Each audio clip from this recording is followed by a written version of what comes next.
quickly. See the video at WMAL.com. I'm Bill Thompson on 105.9 FM and AM 630 WMAL. Now, Brian Neiman, Brian Wilson, Mel Winham, today's newsmakers, and you, the Morning Majority. 105.9 FM, AM 630 WMAL. 8:07 on the Morning Majority, and Tucker Carlson of the Daily Caller is with us, even though I'm sure he's tired from a night of mourning the fake death of John Bon Jovi. How's it going, Tucker? Good morning, MKH. There was I didn't even know John Bon Jovi fake died. Yeah, he fake died yesterday. Wow. No, I know. Well, I'm glad you didn't hear about it. It saved you the candlelight vigil. So tell me, Tucker, you have dinner plans coming up. Who are they with? I do. I was actually, I was hunting last weekend for quail, and I got a call on my cell phone from one of my reporters who said there's this auction with Bernadine Dorn and Bill Ayers. The Illinois Humanities Council in Chicago has put up online an auction item, dinner with former domestic terrorists Bill Ayers and Bernadine Dorn, for $2,500. So I gave my credit card number. I said buy it, and we did, and we're very much looking forward to dinner. When is this for? Do you get to pick the date, or are they picking? Yeah, we're negotiating a date now, but I think it's going to be in about a month. Very nice. Will there be a metal detector for them? I don't know. I don't know if the answer. When you're dealing with terrorists. Well, that's a good question, and it's at their house apparently, and I get to bring 5 people with me. Ooh, really? That's so cool. I feel safe. Yes. Who you thinking about bringing? Well, I think we're going to have a contest actually on the Daily Caller to see to pick people to come. I love it. What was their reaction when they found out that you were the winning bid at $2,500? I think they were pretty unexcited, to be honest with you, and it kind of hurt my feelings a little bit. I mean, you're really excited to have dinner with someone, and you find out that they're not excited to have dinner with you. Right. And there's something, no matter how old you are and secure you are, and no matter how firm your self-esteem is, it stings a little bit. I knowing you from just talking to you on the radio and watching you on television through the years, if it were reversed and somebody from the left, like Media Matters or whatever, won a dinner with Tucker Carlson, I think you would be go into it gracious and trying to have fun with it. Do you think they will be gracious? Do you think there will be animosity towards you? Will it be a cringeworthy dinner, or will it be? Do you need a food taster? That's what I want to know. Well, that obviously I'm not going to eat anything. I'm bringing my own from Taco Bell. But to your first point, look, it's not because I'm a good person. It's just because I'm interested in people. But I would be excited to have dinner with anybody. I mean, as long as you're not boring, I'd be delighted to have dinner with Idi Amin. Right. To be honest with you, if he hadn't passed, God rest his soul. There's no. I mean, having dinner with someone does not imply agreement with their program, right? In any way. So. I would be excited. I am excited to have dinner with Bill Ayers and Bernadine Dorn. I can't imagine what that's going to be like. What is the number one thing you would like to learn about them while you're there? Well, I'd like to, obviously I'd like to learn about their relationship with the president. They know him well. This president, unlike anybody I've ever covered, does not have a lot of longtime intimate friends. There are not a lot of people who can say, I knew Barack Obama well then.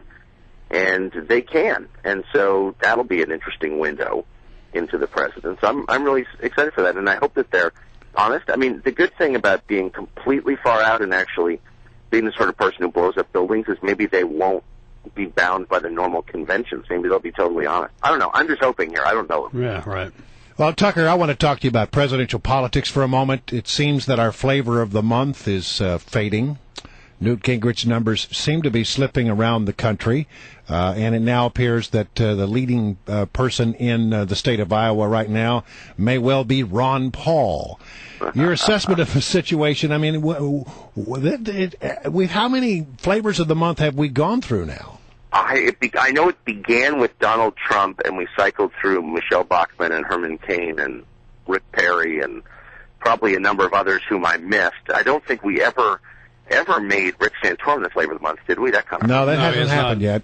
No, that's kind of say. Or really Huntsman's still out there. No, they're the kids who didn't get picked for kickball. It's pretty sad. But you knew that the Newt thing was gonna pass at some point.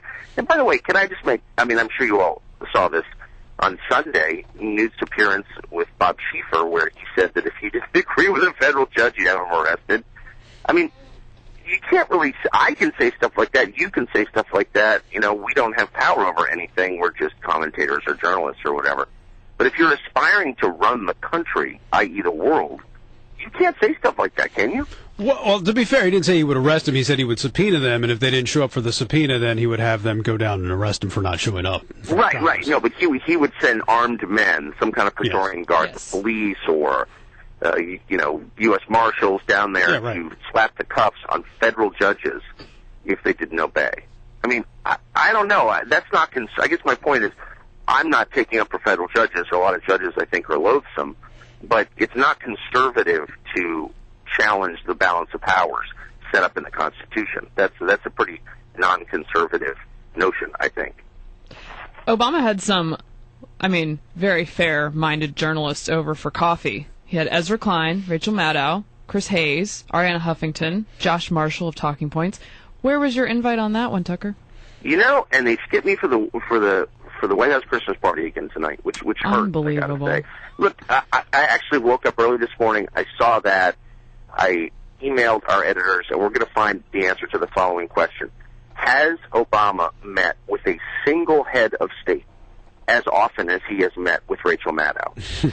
And I am positive the answer is no. He has met with Rachel Maddow more than any single head of state in the world. And I think that's a revealing statistic. I mean, it's actually unbelievable, especially going into an election year. You really need to, at this late date, less than a year out, shore up your guys the way he is. I mean, it's an ominous sign for his campaign, but it also tells you something revealing. Here's a guy who wants to hear his own views repeated back to him. Bad. Well, and the last time this happened, a transcript came out, and it was a lot of fun reading, so let's hope for another one. Oh, I love that. I'm all for this is the most transparent administration in history. And you say you did not get an invitation to the White House Christmas party tonight? No, and it hurts. It hurts. There's so much social rejection in 1 week, Tucker. Did you get one, Brian?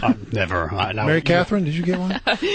Yeah, I'll be there, actually. I'm just kidding. No, not at all. I used to feel guilty going, it's like waiting in line to see Santa at the mall. It's just gross.